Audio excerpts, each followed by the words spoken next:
UGC bill को लेकर के वाराणसी में इस समय ये आप दिखाइए जिस तरह से प्रदर्शन हो रहा है लगातार। हम लोगों से बात करेंगे और इस बिल के बारे में जानेंगे। यूजीसी बिल को लेकर के आखिर क्या नाराजगी है? यूजीसी बिल एक काला कानून है और ये काला कानून वापस होना चाहिए। इस कानून में जो क्लाज है ये बहुत ही गड़बड़ है।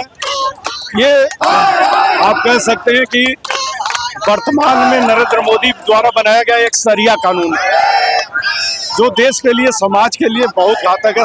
सरिया कानून कैसे सरिया कानून? जहां अपनी बात रखने का मौका न मिले तो सरिया ही कानून हुआ ना। सरिया कानून यही ना है, जहां आपको बात करने रखने का मौका नहीं मिलता है वही सरिया कानून। और इस कानून में 2026 में सपोज करिए कि कोई सवर्ण छात्र जो एमबीबीएस कर रहा है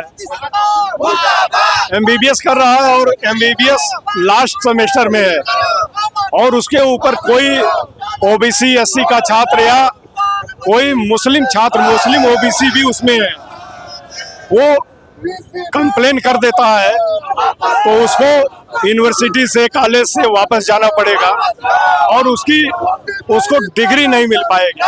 आप जानते हैं कि भारत में कोई भी सवर्ण जाति का 99% लोग लोन लेकर के अपने बच्चों को पढ़ा रहे हैं। जहां करोड़ों रुपया एमबीबीएस में खर्च हो रहा है, लोग लोन लेके कर रहे हैं। जब छात्र लास्ट सेमेस्टर में यूनिवर्सिटी से निकाल दिया जाएगा, उसको प्रमाण पत्र नहीं मिलेगा, वो जेल चला जाएगा, तो उसके पास दो ही रास्ता रहेगा, एक आत्महत्या करने का, एक हथियार उठाने का। दोनों रास्ता गड़बड़ है। इसलिए मैं नरेंद्र मोदी से निवेदन करता हूं कि ये काला कानून वापस ले। पांडे जी एक बात बताइए, लोग ये कह रहे हैं कि जाति को लेकर के जो लगातार होते, रोहित वेमुला का मामला भी आपने पढ़ा होगा, कुछ लोग तो ये कह रहे हैं कि जाति को लेकर के जो होता है कॉलेजों में, इससे उस पर काफी नियंत्रण रखा जाएगा। इससे कोई नियंत्रण नहीं आएगा भाई साहब। जब गांव में, शहर में, पड़ोस में एससी एसटी का व्यक्ति विरोध करता था या व्यक्ति को उसके ऊपर मुकदमे का अंदेशा होता था तो वो अपने बच्चों को कॉलेज में भेज देता था कि कॉलेज में सुरक्षित रहेगा।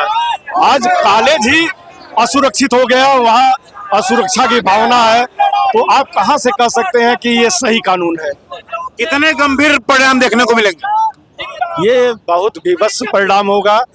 जहां लोगों को पैसा मिलना है, पहचान छिपा रहेगा, तमाम लोग ऐसे आ जाएंगे जो अपने साथ पढ़ने वाले बच्चों को ज्वेलसी के कारण, आगे बढ़ने के कारण उनको पीछे करना चाहेंगे और उनके पास जो हथियार मिला है ये घातक हथियार है। इस हथियार को आप ये समझ लीजिए जैसे परमाणु बम पाकिस्तान के हाथ में है, वही हाथ। तो और भी लोग हैं, किस तरह से देख रहे हैं? ये काला कानून हम लोग को जिस तरह से भाजपा सरकार हिंदू मुस्लिम करते करते अब जात पात पर आई है, क्या हम लोग कॉलेज में एसटी ओबीसी तक के दोस्ती करेंगे? अगर हम लोग का बेटा किसी भी रैंक में फर्स्ट आता है तो इस काले कानून में एक नियम है कि जब कोई बिना जांच के ही आरोपी को आरोपित मान लिया जाएगा, मुकदमा दर्ज किया जाएगा। तो ये कानून कैसा है कि बिना जांच के ही आरोपी मान लिया जाएगा, जेल भेज दिया जाएगा? इससे अच्छा तो हम लोग को अभी फांसी दे दे, लेकिन हम लोग फांसी से डरने वाले हैं नहीं। जब तक ये काला कानून वापस नहीं होगा तब तक हम लोग धरने में बैठे रहेंगे और बलिदान तक बैठे रहेंगे। भगत सिंह चंद्रशेखर जैसे आजादी टाइम पे थे, वैसे हम लोग का खून अभी भी खौलता है। पहले शंकराचार्य का अपमान, अब यूजीसी कानून। हाँ जी, पहले ब्राह्मण बटुकों का चोटी खींच के पीटा गया, उनके ही राजदंड थे, और अब ये कानून आ गया यूजीसी कानून। क्या किस तरह से अभी इस मुद्दे को, शंकराचार्य जी के मुद्दे को इस मुद्दे से ना जोड़ा जाए। वो धर्म का विषय है, वो धर्म का विषय हम लोग देखा जाएगा। आप भी धर्म से जुड़े, हम भी धर्म से जुड़े, मगर अभी अगर हम अपने बच्चों का, अपने परिवार का, अपने बहनों का, अपने बेटियों का अगर रक्षा नहीं कर पा रहे, उससे बड़ा धर्म हमारे लिए कुछ नहीं होगा। तो ये यूजीसी कानून जिस तरह से नरेंद्र मोदी की सरकार ने बनाया है, मैं इसका पुरजोर विरोध करता हूँ क्योंकि ये कानून पहले ही सवर्णों को अपराधी मान चुकी है। तो क्या अपराधी विद्यालय में पढ़ने जाएंगे, कॉलेज कैंपस में पढ़ने जाएंगे? ये तो पूर्णतः गलत है। पढ़ने के लिए छात्र जाते हैं और छात्रों के लिए जो भी नियम कानून बनने चाहिए वो न्यायपूर्ण बनने चाहिए। इसका विरोध हम लोग तब तक करेंगे जब तक ये रुकता नहीं है। जय श्री राम। लगातार यहाँ पे लोग बैठे हुए हैं, कुछ महिलाएं भी हैं, उनसे भी हम बात करेंगे और कानून को लेकर के सड़क पे आप लोगों को उतरना पड़ा एक बार फिर से।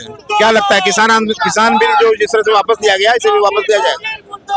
यूजीसी एक्ट वापस लेना पड़ेगा सरकार को। अगर यूजीसी एक्ट वापस नहीं लेते हैं तो सरकार को वापस जानी पड़ेगी। जिस रास्ते से आए थे उसी रास्ते से वापस जानी पड़ेगी। और ये सवर्ण समाज के ऊपर काला कानून लगा करके सवर्ण समाज को कब तक वो दबा के रखेंगे? कितना दबा? क्या सवर्ण होना गुनाह है? सवर्ण होना गुनाह नहीं है, लेकिन सवर्णों को क्यों बार बार टारगेट किया जा रहा है? कहीं चुटिया खींच के मारी जा रही है, कहीं उनका अपमान किया जा रहा है। आज यूजीसी एक्ट का बिल जो है सवर्णों के लिए लाया गया है। हम किसी हॉस्पिटल में जाते हैं तो पूछते हैं कि डॉक्टर सवर्ण है कि SC ST है, पूछ के इलाज कराते हैं। किसी कॉलेज में एडमिशन कराते हैं बच्चे का तो ये पूछते हैं कि वहाँ पे वो कॉलेज और वो स्कूल जो है सवर्ण का है कि SC ST का है, वहाँ का टीचर SC ST है कि सवर्ण है। हमारे साथ ये भेदभाव क्यों किया जा रहा है? जातिवाद दूर होगा ऐसा उनका कहना है, किससे जातिवाद जो काफी होता है। ये सरकार तो कहती थी कि जातिवाद बटोगे तो कटोगे। ये सरकार कहती थी बटोगे तो कटोगे। ये तो बांट भी दिए और काट भी दिए। ये तो बांटने का भी काम कर रहे हैं और काटने का भी काम कर रहे हैं। क्या मतलब है? फिर हमें ऐसे सरकार की जरूरत नहीं है, जहाँ चाहे वहाँ जाए। तमाम सरकार चली जाए, इन लोगों का ये कहना है। लगातार आप पीछे दिखाइए, आंदोलन हो रहा है। किस तरह से आप देख रहे हैं इस बिल को? ये हम लोगों के ऊपर थोपा जा रहा है। ये कानून हम लोगों के ऊपर थोपा जा रहा है।